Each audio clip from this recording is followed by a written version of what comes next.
that. All right, please join me in welcoming a dedicated public servant with an incredible track record of leadership and service. Jerry Sheridan began his journey with the Maricopa County Sheriff's Office at the age of 18. So he's been doing this a little while, as a volunteer, and has since dedicated 40 years to serving the community. In November of 2024, Jerry was elected Sheriff of Maricopa County Sheriff's Office. Yes!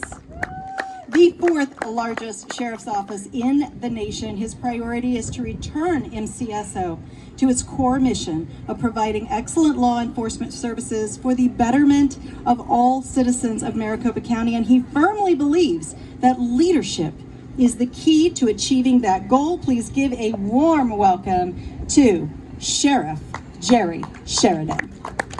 Thank you, Cheryl.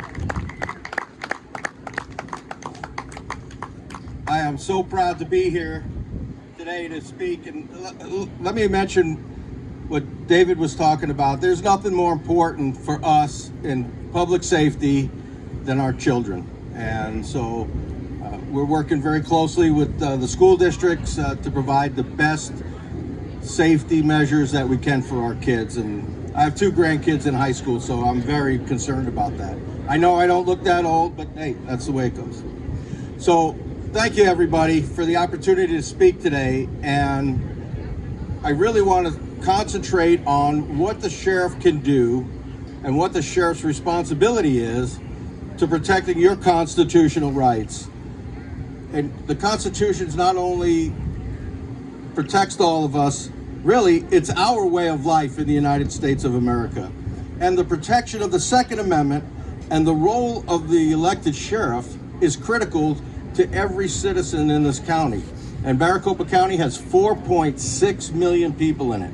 So as Americans, we're blessed with the Bill of Rights that safeguards our freedoms. Among these, the Second Amendment stands as a pillar of personal liberty and self-defense.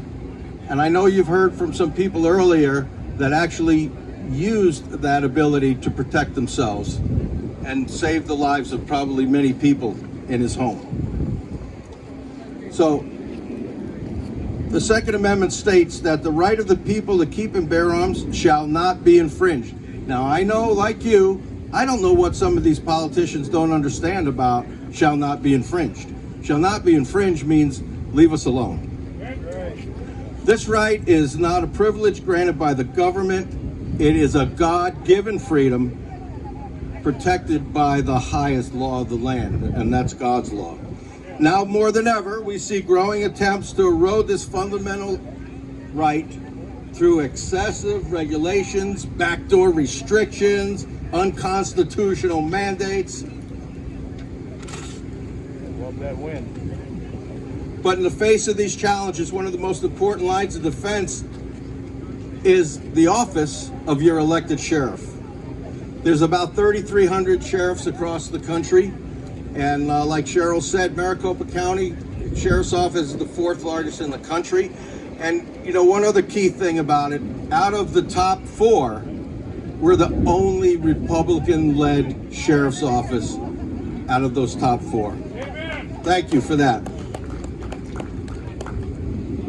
Unlike appointed bureaucrats or distant politicians, the sheriff is directly chosen by you, the people, to serve and protect them.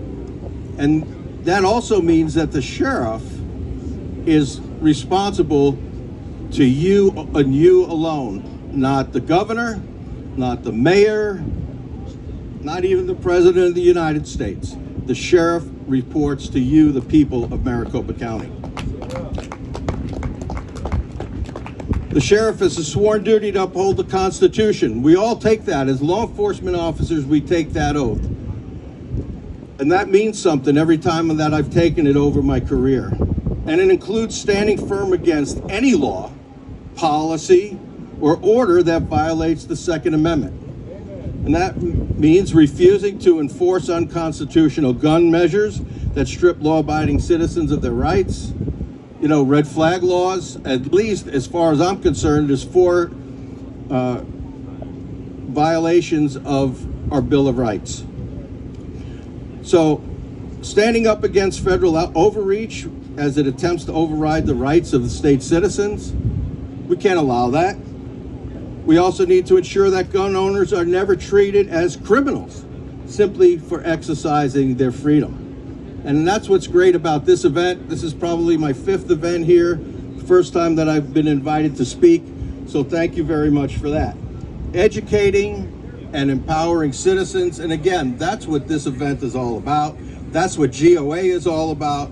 It's a responsibility of every firearms owner to help do that with our community. All right, who ordered this win? Okay, so a well-armed and responsible citizenry is not a threat to safety, it's a safeguard against tyranny and crime. Well, that word tyranny, believe me, on the left, that scares them when we use that word tyranny. But all of us here today, we know that is not something that should scare us. History has shown us that when law-abiding citizens lose their right to bear arms, their ability to defend themselves, their families, and their property is stripped away. The founding fathers understood this. They understood a lot. I think they had divine intervention when they authored the Constitution and the Bill of Rights. It's enshrined. These rights are enshrined in our Constitution. As your sheriff, it is not only a responsibility but an honor to defend that right. And I assure you, so long as I wear this badge, no unconstitutional gun law, executive order, or bureaucratic overreach will strip you of your right to protect yourself, your family, and your freedom. The Second Amendment is not up for debate. It is not a suggestion. It is a right, and it will be defended. So I want to thank all of you very much for taking the time to listen to me. Please come by and say hello. I have another event I've got to go to fairly soon, so I want to thank all of you and all 1,021,800 people that voted for me and made me your sheriff. So thank you very much.